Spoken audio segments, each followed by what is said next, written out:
It's gonna be a long one, so strap in and enjoy. Number one is just that your standards are too low. You have to get used to the fact that you're simply not as good as you think you are. The idea people have of being good often comes from comparing themselves to other people's score, while not focusing on their own mistakes. You see the percentile and think that 80% is good, when in reality, it's just bad. If you're not around 98 percentile, you're not doing too well in that scenario. And even then, there's a clear difference between getting a good score and making it look easy. Your goal needs to move from being good in a scenario, since it's a singular pattern, to being good in this aim field. Try and spot how your aim looks. Is it clean? Do I shake? Where are the areas where I mess up? You're far too comfortable with making mistakes and blushing them away. If you can't hit this consistently and smoothly, how do you expect to then hit this, when other factors like movement, recoil, and health are in play? More so, a lot of us are actually just hitting the easiest part and patting ourselves on the back when we miss the hard part. You want to work where you mess up, not be proud of what's easy. So rule number one, forget about scores, look where you mess up and realize that aim is diverse and not a pattern you can learn.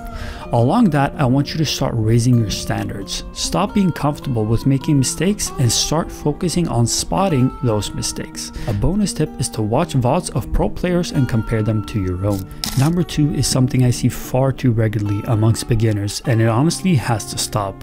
Spamming benchmarks and playing scenarios that just test you rather than help you.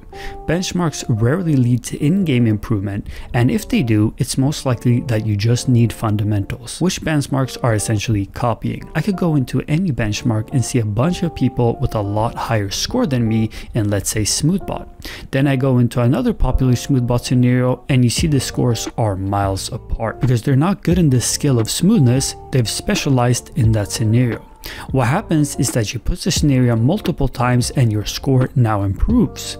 But when you stop doing that scenario for a while and later come back to it, your score won't be touching those heights. That is typical with benchmarks and why you've learned the scenario and not the skill. What you want to be mastering is that skill versus that scenario. You should be able to go into any smoothest scenario and be good. We do that through diversifying our aim. What you actually want to do is build up fundamentals before niching into your specific game. For in-game improvement, we really only need two things: speed and countering evasive movement. That's your air style of scenarios, your Wii Sphere, micro track, and all these mini reactive bots that do slight changes in movements. Solution: sign up for my aim coaching.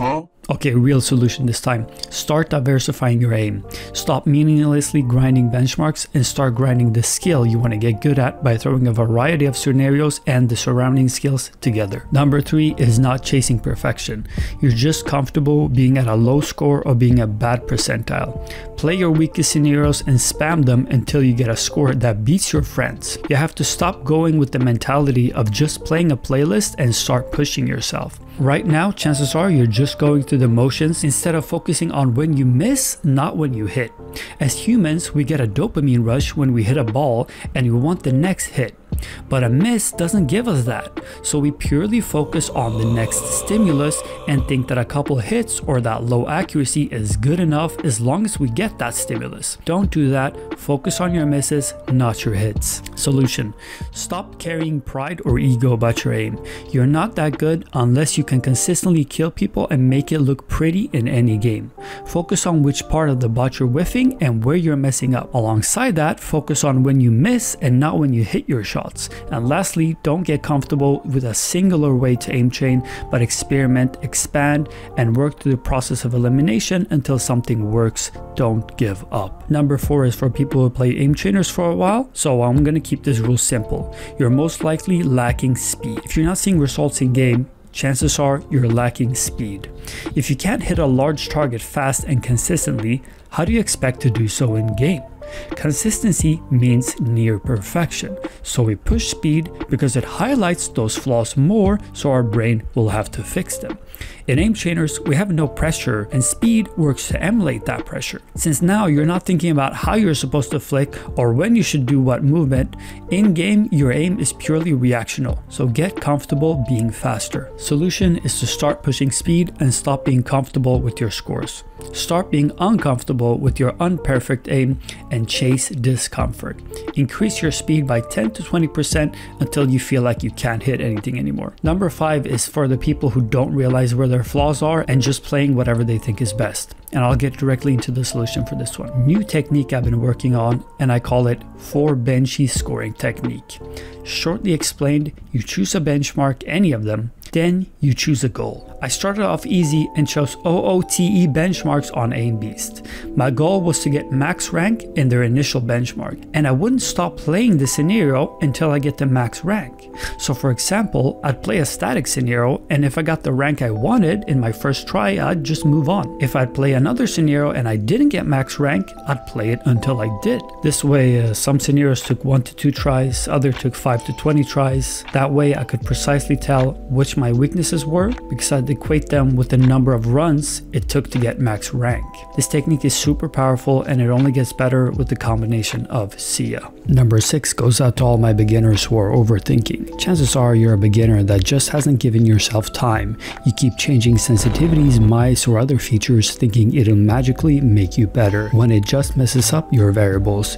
You have to get comfortable with working through your weaknesses and just grind. Words or techniques don't mean anything if you don't have skill, and a lot of you guys need to grind and play more fundamentals. If you're an intermediate or an advanced, then by all means go into details and start noticing trends in your aim. But if you have less than 100 to 200 hours in aim trainers, a lot of your issues tend to work themselves out, and nothing but cold hard work will help you.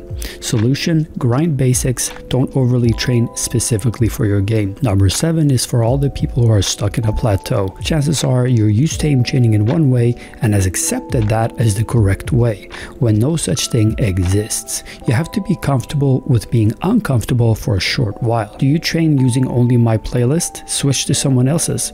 Do you think accuracy is useless? Do only that. Adapt and change things up when they're not going your way, and don't get stuck in a single way to aim train. You want to work through the process of elimination, where you try things out for a week or two, see if it's for you, then move on. Trust the process and give everything its rightful time. Don't just get stuck doing a specific way of aim training or a specific crosshair or anything else. Getting attached to something is what gave you this plateau in the first place. Solution: adapt if things aren't working. Don't be afraid to try new things or even retry things that have failed. Number 8 is inconsistencies in TacFps games. Oops. These are different from many other inconsistencies because they're the most prevalent. Why? Because chances are your inconsistencies don't come from you at all, but the competition. I'll explain it like this. If you're facing a group of enemies that all have a reaction time of 400 milliseconds and you have a reaction time of 300, you'll win all of those engagements and feel on fire. But now you're in your next game and you're facing competition that has reaction time quicker than yours. You're not going to understand why you're losing those duels and blame your aim, when in reality you're inconsistent because you're comparing yourself to the worst competition. Solution: realize you need to get better. You're not inconsistent, you're just facing higher level competition. Number 9 is something I never see amongst players. It's one of the key reasons my aim escalated as far as it did. By not having any visual identification, you're essentially limiting yourself. Yeah, it's personal preference, but the more confirmation we have that we're on target or not is better. And by enabling hit markers and disabling your shoot sounds while keeping those hit sounds on is going to give your brain a lot more to go off on what's right and what's wrong. This isn't something that gives effect immediately, but give it time and you'll start noticing patterns strangely improving. Now, maybe you're not a big fan of hit markers, however, and there's another way. In static, get used to visually identifying before clicking. Add a small gap to your crosshair can really help with this. That means that you see your target inside of your crosshair. Solution: visually identify when you're a target before clicking, add hit markers, remove shoot sounds while keeping hit sounds on. Number 10, and put dead last, is themes, crosshairs, and visual focus. Before you say it's all personal preference, which is true, that doesn't mean it doesn't matter. Here's how you figure it out. You're going to choose a theme that'll give you more things to stare at rather than having a lazy eye. More importantly, a theme that highlights your mistakes. So when you're off target, it should be obvious what you did wrong. You play with that combination of theme and crosshair for a week or two before figuring out if this helped you or not. Give everything its worthwhile time. It's important to remember that changing themes, sensitivities, or anything else doesn't make you instantly better. Rather, it's a small improvement for those who are already doing good. It might increase your visual fidelity and focus on the target, which would lead to cleaner aim in the future, but it won't exactly totally overhaul your aim.